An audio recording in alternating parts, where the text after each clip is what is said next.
Amém, queridos irmãos, chegamos à terça-feira, quarta semana. O título geral dessa quarta semana é Casamento em Caná da Galileia.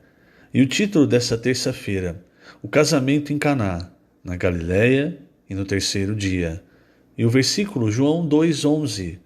Com este deu Jesus princípio a seus sinais em Caná da Galileia. Manifestou a sua glória e os seus discípulos creram nele. Senhor Jesus, obrigado, Senhor, por mais um dia e obrigado, pois através da Tua palavra, o Senhor tem nos manifestado a Tua glória. Através da Tua palavra, Senhor, o Senhor gera fé em nós. Nós Te conhecemos, conhecemos o Teu coração, conhecemos o Teu propósito. Por isso, Senhor, hoje, até o fim, fala conosco. Que o Senhor tenha misericórdia de cada um de nós, Senhor, e que também nos encha com a Tua graça, pois é a Tua misericórdia, que é a Tua graça que nos fazem caminhar, que nos sustentam, a Tua palavra que nos traz luz, que nos alimenta, o Teu Espírito que nos guia. Obrigado, Senhor. Obrigado por tudo que o Senhor tem feito em nosso meio. De fato, nós temos visto a Sua glória. Nós nos curvamos, Senhor, humildemente ao Senhor. Queremos ser úteis a Ti, mas não de acordo com a nossa vontade, não de acordo com o nosso homem natural. No nosso homem natural, em nossa alma, nós não cremos, ou cremos apenas no que vemos, mas no Espírito, Senhor, nós somos levados a outra dimensão. Ali nós vemos todos os sinais, tudo que o Senhor quer fazer, nós vemos a Tua glória. Por isso, Senhor, que a nossa vida não seja mais vivida no homem natural, na alma, mas no Espírito, cada dia mais. E obrigado, Senhor, obrigado por Tuas palavras, que dia após dia tem nos conduzido ao Espírito, tem nos conduzido aos céus. Jesus é o nosso Senhor. Muito bem, queridos irmãos, essa semana nós começamos o capítulo 2 do Evangelho de João, e ali João registra o primeiro sinal, o primeiro milagre de Jesus. E é interessante que nos outros evangelhos, Marcos, Mateus, Lucas, esse milagre não foi escrito, não foi relatado. Mas João lembrou, na verdade, o Espírito lembrou João desse primeiro milagre de Jesus com riqueza de detalhes, não é? Por quê? Porque ele começa a contar a cena nesse casamento, dando importância para o tempo. Então ele diz assim, 3 dias depois do que aconteceu, do que nós vimos acontecer no capítulo 1, ali no finalzinho do capítulo 1, 3 dias depois houve um casamento em Caná da Galileia, achando-se ali a mãe de Jesus. Esse número 3, irmãos, você sabe, na Bíblia, os números eles têm significado espiritual. Então o número 3, por exemplo, ele indica o Deus triuno, ou em casos, principalmente quando está relacionado ao tempo, ele indica a ressurreição. É como o Senhor ressuscitou ao terceiro dia. E aqui, 3 dias depois, houve um casamento em Caná da Galileia e ali estava a mãe de Jesus. Talvez seja um casamento de algum familiar, de alguma pessoa próxima, porque a mãe de Jesus estava ali, provavelmente seus irmãos, e Jesus foi convidado. É o que diz o versículo 2. Jesus também foi convidado com os seus discípulos para o casamento. Aqui, irmãos, vamos parar e vamos considerar uma questão importante, não é? Questão importante que esteve presente no ministério do Senhor. O Senhor, ele atuou muito na Galileia. A Galileia era uma região desprezada. Inclusive, o seu primeiro milagre foi na Galileia. E eu quero ler aqui um trecho, página 59 do Alimento Diário, 3º parágrafo, que nos dá um grande princípio espiritual, irmãos. Parece algo muito simples, às vezes a gente deixa passar batido, mas isso é algo que diferencia a obra de Deus da obra de Satanás, que muitas vezes é uma obra oculta, não é? A obra de Satanás, irmãos, é sempre uma obra para ganhar posição. Você quer galgar a posição e muitas vezes você não se importa com as pessoas que estão ao lado. Para isso, faz de tudo. Mente, faz intriga, Isso é a obra de Satanás, irmãos. E o homem natural, e nós muitas vezes vivemos no nosso homem natural, ele já tem isso programado, irmãos. É algo dele. De que para que você tenha sucesso, você tem que fazer a obra, as pessoas têm que ganhar seguidores, as pessoas precisam ver, você precisa estar num grande centro, sabe? Ostentação, tudo isso, irmãos, vem de Satanás. Desde o começo, é Satanás que usa de artimanha para ganhar algo que Deus não lhe deu. Nós não podemos ser assim, irmãos. Nós não podemos conduzir a nossa obra, nosso serviço a Deus dessa maneira. Não sei também se eu consigo explicar isso, irmãos, mas veja, quando você considera a obra de Satanás, quando você considera a maneira como ele faz as coisas, a maneira do mundo, as coisas ficam claras. No mundo as pessoas mentem, fazem intriga, jogam uns contra os outros. Por quê? Porque querem posição, querem destaque. Isso vem de Satanás, irmãos. Isso vem de Satanás. E isso está em nós. E nós não podemos deixar isso, irmãos, dominar.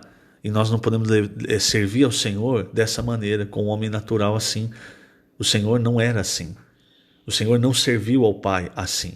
Eu vou ler aqui na página 59, você vai ficar um pouco mais claro. Veja só. É interessante, terceiro parágrafo. É interessante notar que Jesus realizou o seu primeiro milagre na Galiléia, bem longe de Jerusalém. Se estivesse à procura de maior notoriedade e fama, Jesus deveria fazer um milagre em Jerusalém, porque lá era o centro político e religioso do povo judeu, mas preferiu realizar o primeiro sinal entre pessoas mais simples e humildes, e não entre os orgulhosos e preconceituosos rabinos políticos de Jerusalém. Que lição aprendemos com o Senhor? Não busque servir a Deus somente nos serviços de maior visibilidade e fama. Se existe esse sentimento em seu coração, este é um bom momento para pedir ao Senhor um coração de simplicidade e um espírito de servo.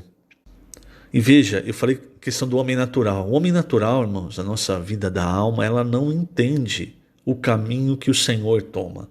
Por quê? Se você vai lá para João 7, você vê que os próprios irmãos de Jesus, olha só, eles não criam nele e o pensamento deles era um pensamento assim, igual nós lemos agora. Veja só, no capítulo 7, versículo 1 diz assim: passadas estas coisas, Jesus andava pela Galiléia. Ou seja, ele ainda estava na Galiléia. E aqui diz, porque não desejava percorrer a Judéia, visto que os judeus procuravam matá-lo. Olha a atitude do Senhor, irmãos. Ninguém ia conseguir colocar a mão no Senhor antes do tempo. Ninguém ia conseguir fazer mal ao Senhor. Mas veja a atitude de humildade do Senhor Jesus. Mesmo sabendo disso, ele não ia para a Judéia para afrontar as pessoas. Como quem diz, estou aqui, quero ver colocar a mão em mim. Não, irmãos, olha a humildade do Senhor. Quando nós vimos semanas anteriores a questão de João Batista. Quando ele percebeu que ele estava batizando, João Batista batizando quase praticamente ao lado, e estava havendo concorrência, ele não chegou e desafiou João Batista e disse assim, olha João, eu faço uma obra melhor do que você, quer ver? Ou então, você tem que sair daqui, João. Aqui agora eu sou o Cristo, quem manda aqui sou eu. Ele se retirou, irmãos. Veja, olha só, capítulo 4, versículos 1 a 3. Quando, pois, o Senhor veio a saber que os fariseus tinham ouvido dizer que ele, Jesus, fazia e batizava mais discípulos que João, Jesus aqui estava na Judéia, que era onde João Batista atuava. Aí o versículo 2 diz, se bem que Jesus mesmo não batizava e sim os seus discípulos, deixou a Judéia, retirando-se outra vez para a Galiléia. Você percebe, irmãos? Nós estamos falando do Senhor. Muitas vezes nós queremos afrontar, nós queremos mostrar, olha, isso aqui é a verdade, olha isso aqui, eu vou jogar isso na sua cara. E essa nunca foi a atitude do Senhor. O Senhor não entrava em confronto. Ele não tentava humilhar as pessoas. Ele simplesmente, irmãos, se retirava. Por quê? Quando o Senhor se retira, não é ele quem perde. É o lugar de onde ele saiu. Então, por exemplo, deixou Jesus a Judéia e foi para a Galiléia. Quem perde não é Jesus, quem perde é a Judéia. Quando nós tomamos essas atitudes arrogantes, ficar confrontando, tentando, mentindo, tentando levar irmãos, jogar irmãos uns contra os outros, essas coisas não são o caminho de Jesus, nunca foi. Quando nós fazemos isso, não ache, eu estou lutando pela verdade. Não, você perdeu a presença do Senhor. Porque o Senhor não permanece em confronto nessas coisas. A luta é contra, Paulo é muito claro, não é contra carne e sangue. Então você fica ali brigando contra o homem, contra o irmão, e aí você perde a presença do Senhor, porque o Senhor não permanece nisso, não é o caminho de Deus. Então o que nos ensina, irmãos, o Senhor ter feito tanto em regiões humildes, é que nós precisamos também aprender o caminho da humildade. E é difícil porque o nosso homem natural, irmãos, ele não aceita isso. Ele quer ir para o confronto, ele quer mostrar que está certo, que detém a verdade. Olha, o Senhor Jesus era a própria verdade. E veja a atitude que ele tomava. Bom, eu estava lendo João 7, para mostrar esse princípio do homem natural. Vamos voltar. João 7, versículo 2. Ora, a festa dos judeus, chamada de festa dos tabernáculos, estava próxima. Dirigiram-se, pois, a ele os seus irmãos e lhe disseram: deixa este lugar e vai para a Judéia, para que também os teus discípulos vejam as obras que fazes. Porque ninguém há que procure ser conhecido em público e, contudo, realize os seus feitos em oculto. Se fazes estas coisas, manifesta-te ao mundo. Essa é a visão do homem natural. E quantas vezes, irmãos, nós seguimos essa visão de querer mostrar as coisas que nós fazemos? Isso vai contra o princípio de Deus. O versículo 5 diz: pois nem mesmo os seus irmãos criam nele. Se você não crê, você não agrada a Deus. Não é isso que Hebreus nos diz? Versículo 6, capítulo 11. Sem fé é impossível agradar a Deus. E a fé, irmãos, ela vem pela palavra. Por isso a palavra é tão importante. A palavra profética que nós estamos recebendo, irmãos, ela vem descortinando, ela vem cavando, ela vem desenterrando os tesouros que, se você às vezes lê a Bíblia com sua mente natural, você não percebe. Se nós lemos a Bíblia, irmãos, com nossa mente natural, a gente passa achando que são só histórias. Olha só que Jesus maravilhoso, ele transformou água em vinho, mas aí você não percebe todo o tesouro, toda a riqueza que tem por trás desses versículos, desse trecho, todas as lições espirituais. Por isso, irmãos, nós precisamos ser humildes em receber, ter um espírito, ser pobre em espírito, em receber aquilo que o Senhor está nos dando. O presente que o Senhor nos dá, que é a palavra profética, nos ajudando a compreender a Bíblia, nos ajudando a entender o propósito de Deus, nos ajudando a seguir o caminho do Senhor. Muito bem, voltando para João 7, a resposta do Senhor, irmãos, ela é muito emblemática, porque o Senhor olhou para eles e falou assim: o meu tempo ainda não chegou, mas o vosso sempre está presente. Isso mostra, irmãos, que o Senhor ele atuava de acordo com o tempo de Deus. Isso é outra coisa que o nosso homem natural não alcança. O nosso homem natural quer as coisas no nosso tempo. Nós precisamos aprender, irmãos. Deus tem o seu tempo. Tem coisas que vão ser rápidas, tem coisas que vão demorar.